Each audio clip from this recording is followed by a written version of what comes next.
Hello student, कैसे हैं आप लोग। मैं पुष्पेंद्र सिंह जादौन, आपका बायोलॉजी मेंटोर टीपीएस सपोर्टर की ऑनलाइन क्लासेज में आपका हार्दिक अभिनंदन करता हूं। जैसा कि आपको पता है, इससे पहले वाला जो लेक्चर था उसमें हमने सिलेबस के बारे में बात की थी कि हम 11वीं क्लास में क्या पढ़ने वाले हैं। एनसीईआरटी का जो सिलेबस है वो काफ़ी इंपॉर्टेंट है।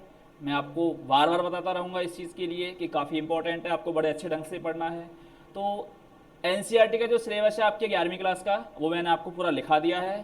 पहले पेज पे आप उसको नोट कर लेना अच्छी तरीके से, और उसी के अनुसार हम उसको पढ़ेंगे, जिससे आपको सारी चीज़ें बड़ी अच्छे से क्या हो जाएंगे, वे क्लियर हो जाएंगे। और आपको एनसीईआरटी पे ही फोकस करना है, एनसीईआरटी से बाहर बिल्कुल भी नहीं जाना है आपको। ये बात भी आप अपने दिमाग में बिल्कुल क्लियर रखना भाई, ठीक है ना। क्योंकि मैंने इससे पहले वाले लेक्चर में भी आपको बोल दिया था कि आपको बायोलॉजी की जो एनसीईआरटी की जो बुक है उसको बड़े अच्छे ढंग से पढ़नी है। आपको उसकी जो एक एक लाइन है, एक एक जो शब्द है, उसको बड़े ध्यान से समझना है। और जिस दिन आप एनसीईआरटी की जो बुक है उसकी एक एक लाइन, एक एक शब्द को ध्यान से समझ गए ना, तो फिर आपको बायोलॉजी में कोई रोकने वाला नहीं है। ये मेरी गारंटी है, ठीक है ना। तो इसलिए आपको एनसीईआरटी की बुक को बड़े ध्यान से पढ़ना है, उसके एक एक शब्द का मतलब समझना है, उसकी एक एक लाइन को बड़ी गहराई से पढ़ना है, ठीक है ना। तो वो सारी चीज़ें हम करेंगे यहाँ पर। तो सबसे पहले तो मैंने आपको जो सिलेबस था उसके बारे में मैंने आपको इंट्रोडक्शन दिया था। भाई सिलेबस में आपके 5 यूनिट है, 11वीं क्लास में हम पढ़ेंगे यूनिट 1 से लेके यूनिट 5 तक, जिसमें टोटल 22 चैप्टर हैं। इनका अध्ययन हम 11वीं क्लास में करेंगे। बाकी की जो 5 यूनिट है 6, 7, 8, 9 एंड 10, ठीक है ना, वो जो यूनिट है उसका अध्ययन हम 12वीं क्लास में करेंगे। तो आपके जो नीट का जो पेपर होगा उसमें 11वीं और 12वीं दोनों का सिलेबस शामिल किया जाता है। तो नीट का जो सिलेबस है वो आपका 11वीं 12वीं का जो एनसीईआरटी का जो सिलेबस है ना, जो यूनिट है वही यूनिट है, 1 से लेकर 10 तक यूनिट, जिनका अध्ययन हम 11वीं और 12वीं में करते हैं। 5 यूनिट हम 11वीं में पढ़ लेंगे और 5 यूनिट हम 12वीं में पढ़ेंगे, ठीक है ना। तो ये सारी चीज़ तो मैंने आपको लेक्चर नंबर 1 में आपको मैंने क्लियर कर दी थी।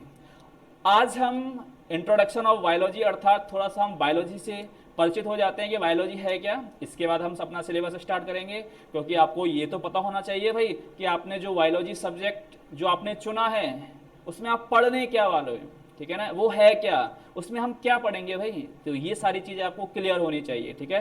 तो इस कारण से मैं आपको बायोलॉजी का थोड़ा सा इंट्रोडक्शन दे रहा हूँ, तो आपको सारी चीज़ें पता लग जाएंगी कि बायोलॉजी है क्या, इसमें हम पढ़ेंगे क्या, इनकी कितनी ब्रांच होती है, कौन कौन सी ब्रांच होती है, कौन कौन सी ब्रांच में किस किस का अध्ययन किया जाता है। तो वो सारी चीज़ें हम इस लेक्चर में क्लियर करेंगे, जिससे आपको सारी चीज़ें बड़ी आसानी से क्लियर हो जाएंगी, ठीक है। अब देखो, सबसे पहले जैसा कि आपको पता है हम पढ़ने क्या वाले हैं भाई, बायोलॉजी, ठीक है ना। क्या पढ़ने वाले हैं हम, बायोलॉजी। तो सबसे पहले तो आपको बायोलॉजी की स्पेलिंग पता होना चाहिए, क्योंकि बहुत सारे स्टूडेंट बायोलॉजी की स्पेलिंग गलत लिखते हैं, ठीक है ना। तो सबसे पहले तो आपको पता होना चाहिए VIOLOGY, बायोलॉजी, जिसको हिंदी में कहा जाता है जीव विज्ञान। वही क्या कहते हैं इसको, जीव विज्ञान। तो सबसे पहले तो आपको यही पता होना चाहिए कि आपने जो सब्जेक्ट चुना है उसका नाम क्या है, बायोलॉजी, जीव विज्ञान, ठीक है।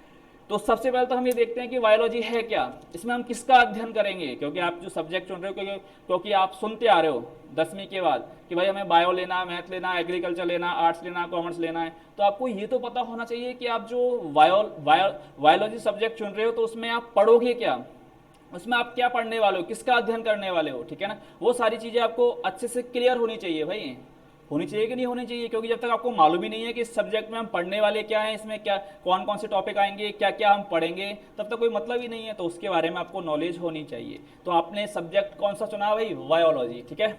तो अब देखो ये बायोलॉजी का मतलब है क्या, जैसे कि इसमें 2 शब्द हैं।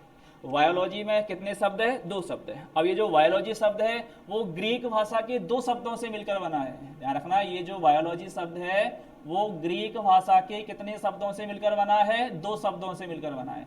अब वो 2 शब्द कौन कौन से हैं, एक तो जो शब्द है वो तो है वायोस, एक जो शब्द है वो कौन सा है, वायोस। और दूसरा जो शब्द है वो है लोगोस। एक शब्द कौन सा है, वायोस, और एक कौन सा है, लोगोस। ध्यान रखना, बायोलॉजी शब्द ग्रीक भाषा के 2 शब्दों से मिलकर बना है, वायोस और लोगोस।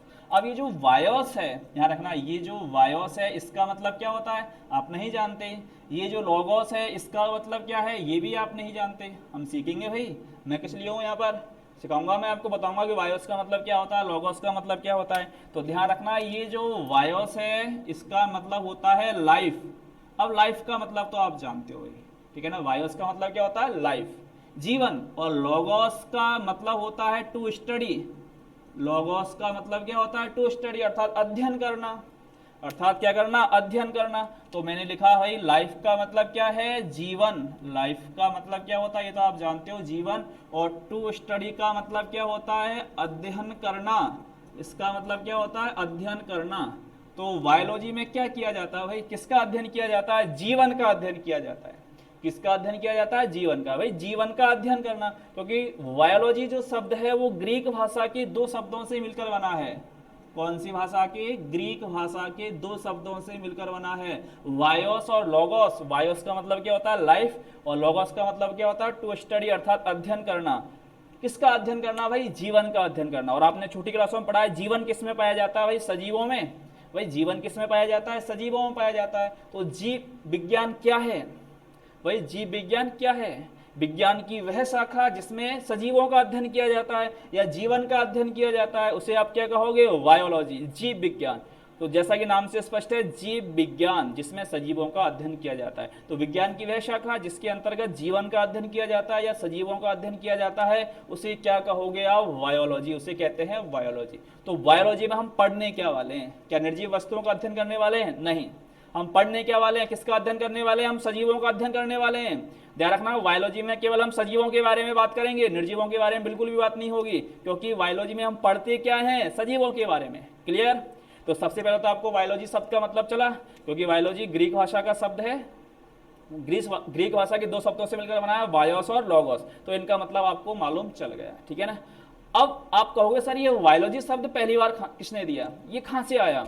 ये भी तो आपको पता होना चाहिए भाई कि जो बायोलॉजी शब्द है ये कब आया, सबसे पहले किसने दिया, सबसे पहले कब सुनने को मिला। क्योंकि अब तो आप सुनती हो बायोलॉजी बायोलॉजी, जो 10वीं पास कर लेते हैं, जो बायोलॉजी सब्जेक्ट लेते हैं, लेकिन ये सबसे पहले शब्द किसने दिया और कब दिया, ये भी आपको पता होना चाहिए, ठीक है ना।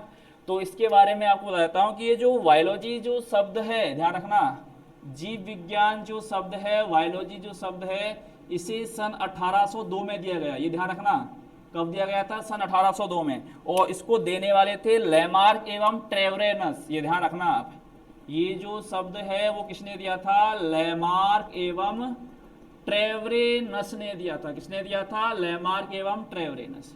तो ये आपको ध्यान रखना, ये क्वेश्चन नीट एग्जाम में पूछा गया है। तो बायोलॉजी जो शब्द है सामान्य सा क्वेश्चन है, शुरुआत में है, आपको पता, सब स्टूडेंट पढ़ते हैं जो बायोलॉजी लेते हैं, और आपको पता भी होना चाहिए भाई बायोलॉजी का मतलब क्या है, ये शब्द पहली बार कब आया, किसने दिया। तो बायोलॉजी का मतलब आपको मालूम चल गया, जिसमें सजीवों का अध्ययन किया जाता है, ठीक है ना। और ये शब्द सन 1802 में किसने दिया था, लेमार्क एवं ट्रेवरेनस। ध्यान रखना, ये जो जीव विज्ञान शब्द है ना, जो आपको सुनाई दे रहा है, जिसका आपने चयन किया है, ठीक है ना, सब्जेक्ट के तौर पर, जो आपका मेन सब्जेक्ट है, उस शब्द को सबसे पहले 1802 में किसके द्वारा दिया गया था, लेमार्क एवं ट्रेवरेनस ने दिया था, ठीक है ना।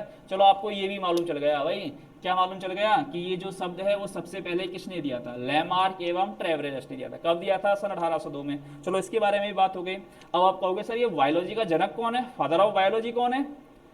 अरे ये भी तो आपको पता होना चाहिए कि फादर ऑफ बायोलॉजी कौन है, इसका जनक कौन है, इसको बनाया किसने, ठीक है ना। तो मैं आपको बता देता हूं कि जो फादर ऑफ बायोलॉजी है, मैंने यहां पे लिखा क्या, फादर ऑफ बायोलॉजी, जीव विज्ञान का जनक।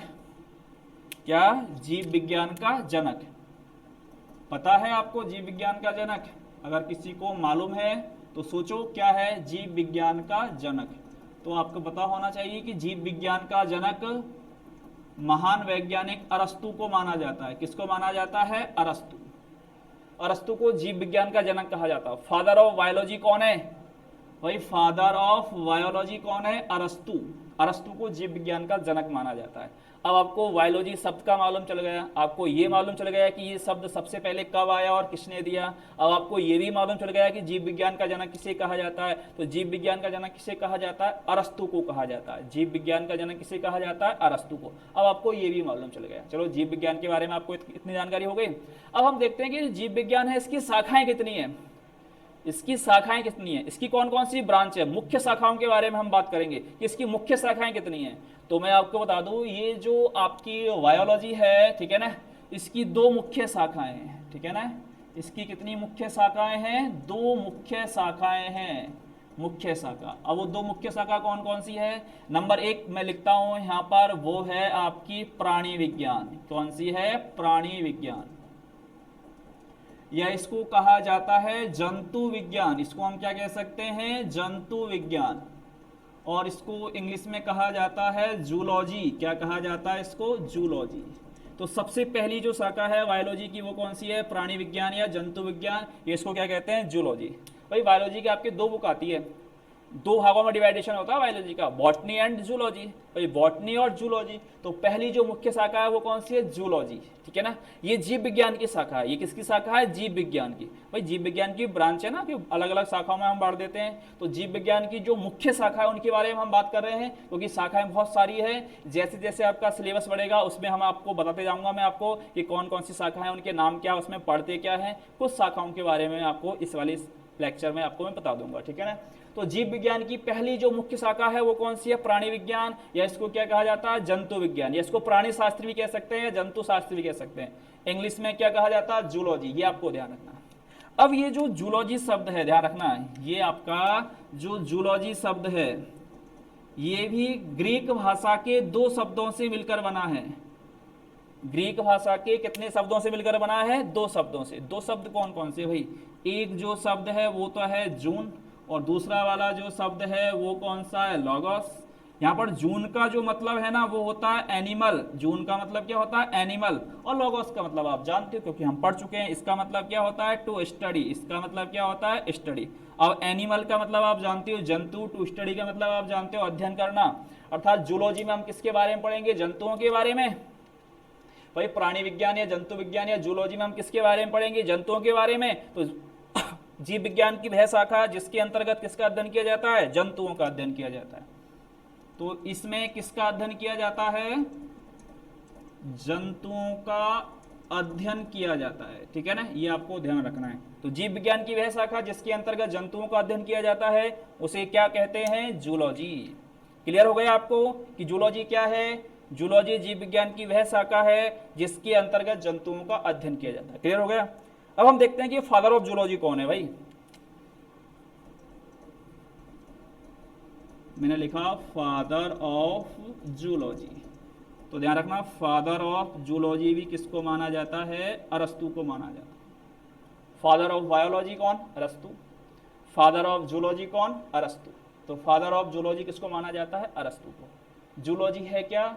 जूलॉजी जीव विज्ञान की वह शाखा है जिसके अंतर्गत किसका अध्ययन किया जाता है? जंतुओं का अध्ययन किया जाता है। वही किसका अध्ययन करते हैं हम? जंतुओं का। तो प्राणी विज्ञान में हम पढ़ने क्या वाले हैं? जंतुओं के बारे में। ठीक है, क्लियर हो गया आपको। अब हम देखते हैं इसकी दूसरी जो मुख्य शाखा है वो कौन सी है। तो बायोलॉजी की दूसरी जो मुख्य शाखा है वो है आपकी वनस्पति विज्ञान। कौन सी विज्ञान? वनस्पति विज्ञान, या इसको कहा जाता है पादप विज्ञान। क्या कहते हैं इसको? पादप विज्ञान। इसको कहा जाता है बॉटनी। ध्यान रखना ये बॉटनी शब्द, क्या कहते हैं इसको? बॉटनी। तो एक शाखा कौन सी हो गई? जूलॉजी, और एक वाली शाखा कौन सी हो गई? बॉटनी। ठीक है भाई, एक तो कौन सी हो गई? जूलॉजी, और एक कौन सी हो गई? बॉटनी। वनस्पति विज्ञान या पादप विज्ञान। अब देखो यहाँ पर, अब यहाँ पर ये जो बॉटनी जो शब्द है इसकी जो उत्पत्ति है वो वॉटेन शब्द से हुई है। किससे हुई है? वॉटेन। ध्यान रखना बॉटनी शब्द की जो उत्पत्ति है वो किससे हुई है? वॉटेन। ग्रीक भाषा के कौन से वाले शब्द से हुई है? वॉटेन।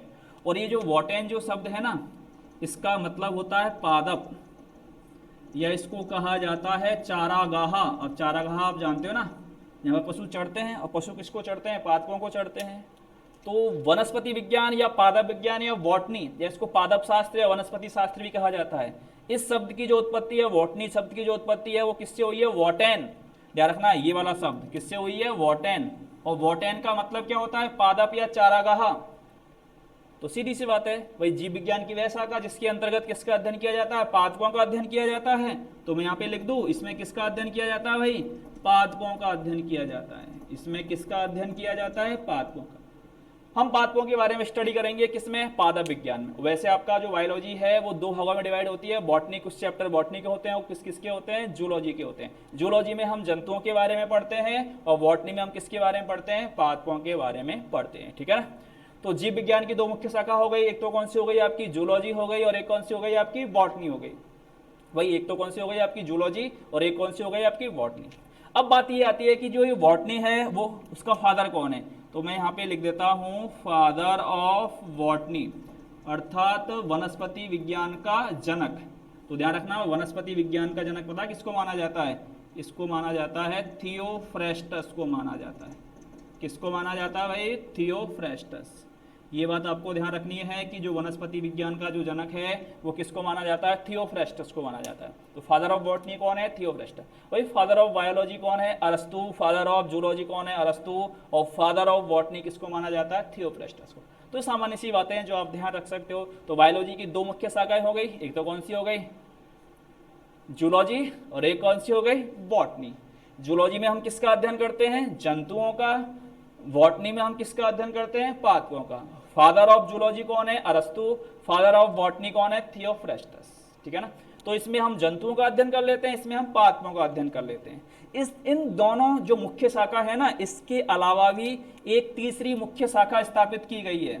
और तीसरी जो मुख्य शाखा है उसका नाम है सूक्ष्म जैविकी। उसका नाम क्या है, सूक्ष्म जैविकी। इसको कहा जाता है माइक्रोबायोलॉजी। क्या कहते हैं इसको, माइक्रोबायोलॉजी। अब जैसा कि नाम से स्पष्ट है, माइक्रोबायोलॉजी, सूक्ष्म जैविकी, अर्थात इसमें किसका अध्ययन किया जाता है, सूक्ष्म जीवों का। ध्यान रखना, ये जो जीव विज्ञान की जो शाखा है इसमें किसका अध्ययन किया जाता है, सूक्ष्म जीवों का। ठीक है ना। अर्थात जो हमारी नग्न आंखों से आपको दिखाई नहीं देते, जैसे वायरस है, बैक्टीरिया है। एग्जाम्पल के तौर पर अगर मैं बात करूं तो यहाँ पर हो गया वायरस, ठीक है ना। इसके अलावा बैक्टीरिया, जीवाणु, और इसके अलावा माइकोप्लाज्मा, ये भी हमारी नग्न आंखों से हमें दिखाई नहीं देता। तो ये सारे किसमें पढ़े जाते हैं, इनका अध्ययन हम किसमें करेंगे, माइक्रोबायोलॉजी में, सूक्ष्म जैविकी में। भाई ये सारे छोटे जीव आ गए इसमें जो हमारी नग्न आंखों से हमें दिखाई नहीं देते, जिसको हमें देखने के लिए माइक्रोस्कोप, इलेक्ट्रॉन सूक्ष्मदर्शी का उपयोग करना पड़ता है, माइक्रोस्कोप का यूज करना पड़ता है। तो उनका अध्ययन हम किसमें करते हैं, माइक्रोबायोलॉजी में। तो माइक्रोबायोलॉजी में क्या किया जाता है, सूक्ष्म जीवों का अध्ययन किया जाता है, जिससे जैसे कि वायरस है, बैक्टीरिया है, माइकोप्लाज्मा है, इन सब का अध्ययन हम किसमें करते हैं, माइक्रोबायोलॉजी में। और फादर ऑफ माइक्रोबायोलॉजी पता है किसे कहा जाता है, तो मैंने लिखा यहाँ पर फादर ऑफ माइक्रोबायोलॉजी। तो फादर ऑफ माइक्रोबायोलॉजी कहा जाता है एंटोन वॉन ल्यूवेनहॉक को। किसको कहा जाता है, एंटोन वॉन ल्यूवेनहॉक। इनको फादर ऑफ माइक्रोबायोलॉजी कहा जाता है, ल्यूवेनहॉक। ये आपको ध्यान रखना, एंटोन वॉन ल्यूवेनहॉक। तो ये क्या है, फादर ऑफ माइक्रोबायोलॉजी। ठीक है। तो बायोलॉजी की तीन मुख्य शाखाएं हो गई। भाई मेन तो दो ही है, जूलॉजी और बॉटनी, लेकिन इनके अलावा भी एक तीसरी मुख्य शाखा और है जिसको क्या कहा जाता है, माइक्रोबायोलॉजी, सूक्ष्म जैविकी, जिसमें हम सूक्ष्म जीवों का अध्ययन करते हैं जो हमारी नग्न आंखों से हमें दिखाई नहीं देते, जैसे वायरस है, बैक्टीरिया है, माइकोप्लाज्मा है। तो फादर ऑफ माइक्रोबायोलॉजी किसे कहा जाता है, एंटोन वॉन ल्यूवेनहॉक को। किसको कहा जाता है, father of microbiology, Anton von Leeuwenhoek को। तो आपको बायोलॉजी के बारे में मालूम चला कि बायोलॉजी का मतलब क्या है, इसमें अध्ययन किसका किया जाता है, जीवन का अध्ययन किया जाता है। दो शब्दों से मिलकर बना है, बायोस और लोगोस, ग्रीक भाषा के। बायोलॉजी शब्द को सबसे पहले 1802 में लेमार्क एवं ट्रेवरेनस के द्वारा दिया गया था। फादर ऑफ बायोलॉजी कौन है, वो आपको पता है, अरस्तु। इसकी दो मुख्य शाखाएं हैं, जूलॉजी और बॉटनी। जूलॉजी में किसका अध्ययन करते हैं, जंतुओं का, और बॉटनी में किसका अध्ययन करते हैं, पादपों का। इन दोनों के अलावा और कौन सी वाली ब्रांच है, माइक्रोबायोलॉजी, जिसमें हम सूक्ष्म जीवों का अध्ययन करते हैं। ठीक है ना। तो ये सारी, ये क्या हो गई, इसकी मुख्य शाखा हो गई किसकी, बायोलॉजी की। इसके अलावा भी और भी बहुत सारी ब्रांचेज हैं जिनको हम पढ़ेंगे। ठीक है ना।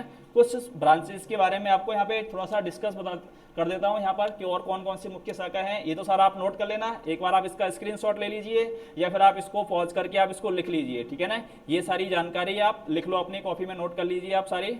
इसके बाद हम आगे बढ़ेंगे। ठीक है भाई, आपने नोट कर लिया इसको। देखो अब मैं आपको कुछ और जो शाखाएं हैं उनके बारे में थोड़ा सा आपको इंट्रोडक्शन दे देता हूं। वैसे हम आगे पढ़ ही लेंगे, वो कोई दिक्कत नहीं है, लेकिन फिर भी आपको मैं कुछ शाखाएं हैं जिनके बारे में थोड़ी सी जानकारी यहाँ पर दे देता हूँ। ठीक है ना। ये तो आपकी मुख्य जो शाखा हैं वो तो हो ही गई, लेकिन इसके अलावा भी और भी बहुत सारी शाखाएं हैं जिनके बारे में हम पढ़ेंगे। जैसे आपको आगे पढ़ने को मिलेगा एक साइटोलॉजी। क्या पढ़ने को मिलेगा, साइटोलॉजी।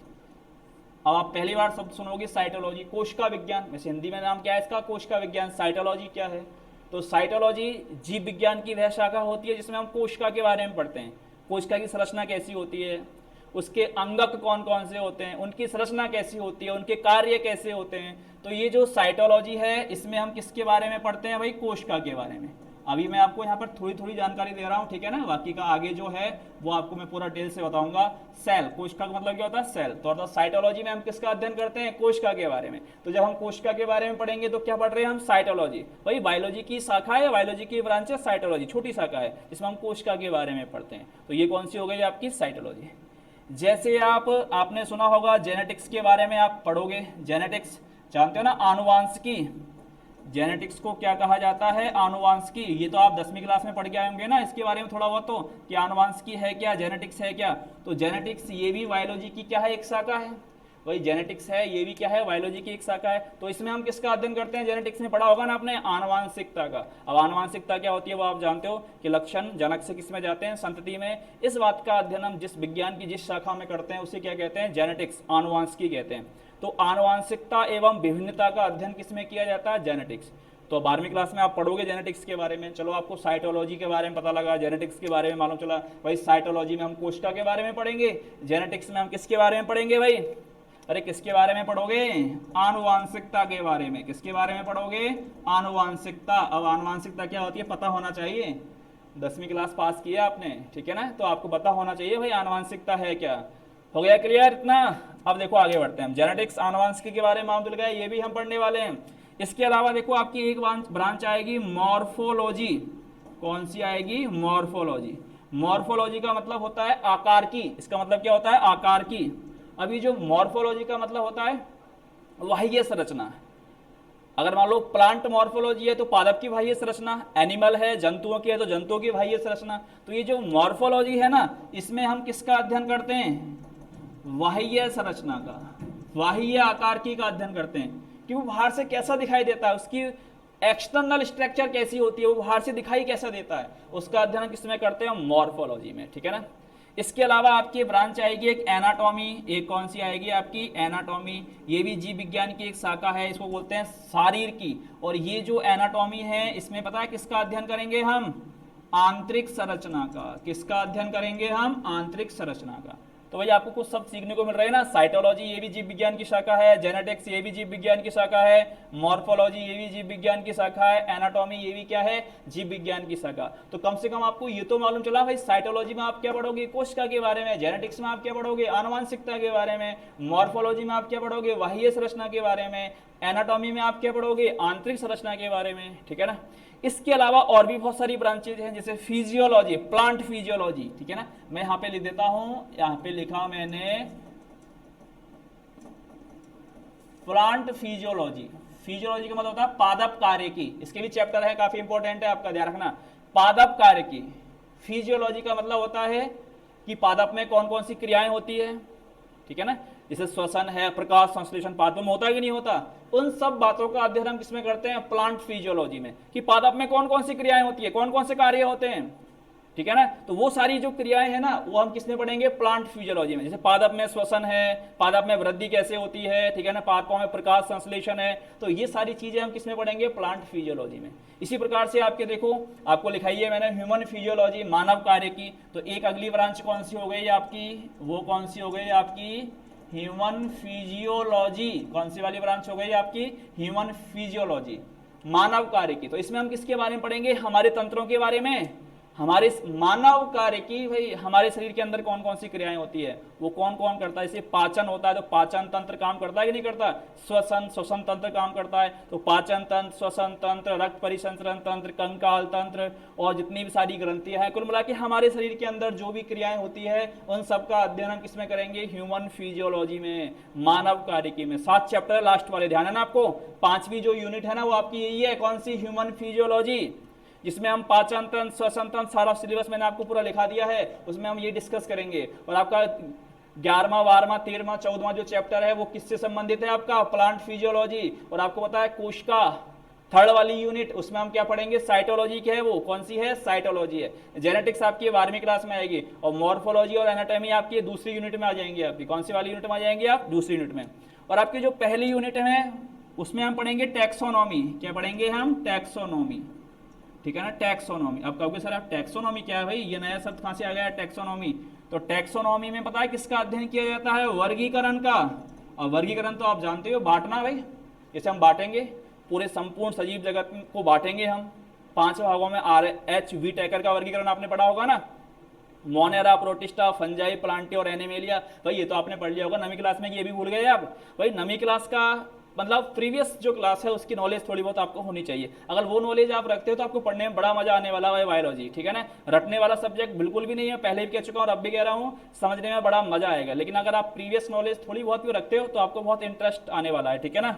तो टैक्सोनॉमी पढ़ाया आपने, वर्गीकरण, RH टेकर का वर्गीकरण, Monera, protista, fungi, Plantae, animalia, संपूर्ण सजीव जगत को 5 जगतों में बांटा गया है। तो उस चीज का अध्ययन हम किसमें करेंगे? टैक्सोनॉमी। तो आपकी जो पहली यूनिट है, आपकी जो पहली यूनिट है पता है वो कौन सी हो जाएगी? टैक्सोनॉमी। तो मैंने उन्हीं के बारे में बात की जो 11वीं क्लास में हम पढ़ेंगे। टैक्सोनॉमी में किसका अध्ययन करेंगे? वर्गीकरण का। एनाटॉमी में किसका अध्ययन करेंगे? आंतरिक संरचना का। मॉर्फोलॉजी में किसका अध्ययन करेंगे? बाह्य संरचना का। जेनेटिक्स में किसका अध्ययन करेंगे? आनुवांशिकता का। साइटोलॉजी में किसका अध्ययन करेंगे? कोशिका का। ह्यूमन फिजियोलॉजी में किसका अध्ययन करेंगे? मानव में होने वाली क्रियाओं का। प्लांट फिजियोलॉजी में किसका अध्ययन करेंगे? पादपों में होने वाली क्रियाओं का, ठीक है ना। तो इस प्रकार से काफी सारी शाखाएं हैं जिनके बारे में हम पढ़ेंगे, ठीक है। इसी प्रकार से आपको बायोकेमिस्ट्री ध्यान रखना, आपको एक ब्रांच ये भी है, इसके भी चैप्टर हैं आपके बायोकेमिस्ट्री। अब देखो बायोकेमिस्ट्री दोनों शब्द हो गए, बायो शब्द भी आ गया और केमिस्ट्री शब्द भी आ गया। तो इसमें हम जैव रसायन, ठीक है ना, अर्थात हमारे शरीर के अंदर कौन कौन से रासायनिक पदार्थ पाए जाते हैं उनके बारे में पढ़ेंगे। जैसे प्रोटीन है, कार्बोहाइड्रेट है, विटामिन है, उनके बारे में हम पढ़ेंगे। तो वो सारी चीजें हम किसमें पढ़ेंगे? बायोकेमिस्ट्री में, जैव रसायन में। किसमें पढ़ेंगे हम? जैव रसायन में। बायोमोलिक्यूल्स आपका नामा चैप्टर है, आपको ध्यान हो तो बायोकेमिस्ट्री का चैप्टर है वो, जिसमें हम हमारे शरीर के अंदर पाए जाने वाले रासायनिक पदार्थों के बारे में क्या करने वाले हैं भाई? अध्ययन करने वाले हैं। किसमें? बायोकेमिस्ट्री में, ठीक है ना। इसके अलावा भी और भी कई सारी शाखाएं हैं, ठीक है ना। इसके अलावा भी और भी कई सारी शाखाएं हैं जिनके बारे में हम पढ़ेंगे। तो बहुत सारी शाखाओं के बारे में मैंने आपको यहाँ पे इंट्रोडक्शन दे दिया है। ये वो शाखाएं हैं, बायोलॉजी की बहुत सारी शाखाएं हैं, लेकिन ये वो शाखाएं हैं जिनको हम 11वीं 12वीं में पढ़ने वाले हैं। तो कम से कम आपको ये तो पता लगा भाई हम पढ़ने क्या वाले हैं और कौन कौन सी शाखाओं में हम क्या क्या पढ़ने वाले हैं। तो उन ब्रांचों के बारे में आपको थोड़ा बहुत मालूम चल गया कि भाई साइटोलॉजी में हम ये पढ़ेंगे, जेनेटिक्स में हम ये पढ़ेंगे, मॉर्फोलॉजी में हम क्या पढ़ेंगे। तो वो सारी चीज़ें आपको पता होनी चाहिए, ठीक है ना। इसके अलावा और भी बहुत सारी शाखाएं हैं जिनके बारे में हम पढ़ेंगे। जैसे इकोलॉजी के बारे में सुना होगा आपने, ये तो सामाजिक विज्ञान में आपने पढ़ लिया होगा ना। इकोलॉजी, इकोलॉजी पता है ना आपको। इसमें हम किसका अध्ययन करते हैं कि जो एक सजीव होता है, एक जो जाति होती है, उसका वातावरण के साथ क्या संबंध होता है, क्या रिलेशन होता है, उसका अध्ययन करते हैं। तो वो सारी चीजें हम किसमें पढ़ेंगे? इकोलॉजी। इकोलॉजी जानते हो ना, पारिस्थितिकी, क्या बोलते हैं इसको? पारिस्थितिकी। सुना ये शब्द आपने? नया शब्द नहीं है भाई, पुराना ही शब्द है, आपके 9वीं क्लास में या 10th क्लास में आपने पढ़ लिया होगा ये इकोलॉजी, पारिस्थितिकी, ठीक है ना। तो इसमें किसी जंतु का या किसी जाति के सदस्यों का अपने वातावरण के साथ क्या रिलेशन होता है, क्या संबंध होता है, उसका अध्ययन हम किसमें करते हैं भाई? इकोलॉजी में करते हैं। किसमें करते हैं हम? इकोलॉजी में, ठीक है ना। तो ये जीव विज्ञान की बहुत सारी शाखाएं हैं जिनके बारे में हम पढ़ेंगे। तो मैंने आपको बायोलॉजी के बारे में यहाँ पे थोड़ा सा इंट्रोडक्शन दे दिया है कि बायोलॉजी में हम पढ़ने क्या वाले हैं। और नेक्स्ट चैप्टर से हम हमारा सिलेबस स्टार्ट करेंगे जो मैंने आपको लिखा दिया है। तो सबसे पहली बात तो आपको जो मैंने सिलेबस लिखाया है एनसीईआरटी का, वो आपको लिखा हुआ होना चाहिए पूरे आपकी जो फेयर बुक है, नोटबुक है उसमें। इसके अलावा ये सारी चीज़ें हैं वो भी आप नोट कर लेना। बाकी का जो सिलेबस जो हम स्टार्ट करेंगे एनसीईआरटी का, उसके जो असाइनमेंट है, उसका जो होमवर्क है, वो आपको मैं ऐप में डाल दूंगा। वहाँ से आपको रोज वीडियो देखना है। वीडियो देखने के बाद आपको असाइनमेंट वाले ऑप्शन में जाना है, वहाँ पर आपको असाइनमेंट मिलेगा, होमवर्क मिलेगा, और वहाँ से आपको अपनी कॉपी में लिखना है, ठीक है ना, फेयर करना है इसको। और जब आप वीडियो देख रहे हो तो आप रफ लेके बैठा करो। तो रफ में जो भी आपको बोर्ड पे जो भी काम करवाया जा रहा है उसको एक बार हल्के हल्के लिख लिया करो, क्योंकि लिखने से ज़्यादा याद होता है। जब भी आप पढ़ रहे हो तो पढ़ने के बाद आप उसको लिख के देखिए, जिससे आपको मालूम चल जाएगा कि भाई हमने जो पढ़ा है वो आपको कितना लर्न हुआ, कितना याद हुआ है। तो पढ़ने के बाद, याद करने के बाद उसको आप 10 मिनट लिख के देखिए कि भाई जो मैंने 1 घंटे पढ़ा है क्या वो मुझको याद हुआ है, ठीक है ना। तो इस कारण से आप उसको रफ लेके बैठा करो साथ में, और जो भी चीज़ें आपको नहीं आती है, जो भी चीज़ें आपको अलग से लगती है, या मैं बोर्ड पर जो भी आपको क्लास वर्क करवा रहा हूँ यहाँ पर, वो आप उसको नोट करना है, ठीक है ना। और फिर जो नोटबुक है उसमें आपको जो असाइनमेंट में जो होमवर्क दिया जाएगा वो आपको नोट करना है। तो बताओ आज का लेक्चर समझ में आया आपको? बड़ा अच्छा लगा होगा मेरे हिसाब से, आपको सारी चीज़ें बड़ी अच्छे से क्लियर हो गई होंगी, ठीक है ना। और आगे भी बहुत मज़ा आने वाला है। बस शर्त क्या है कि आपको बहुत अच्छे से पढ़ना है, जैसा मैं आपसे कह रहा हूँ वैसा आपको करना है, ठीक है स्टूडेंट। तो आज के लिए इतना ही, मिलते हैं नेक्स्ट लेक्चर में।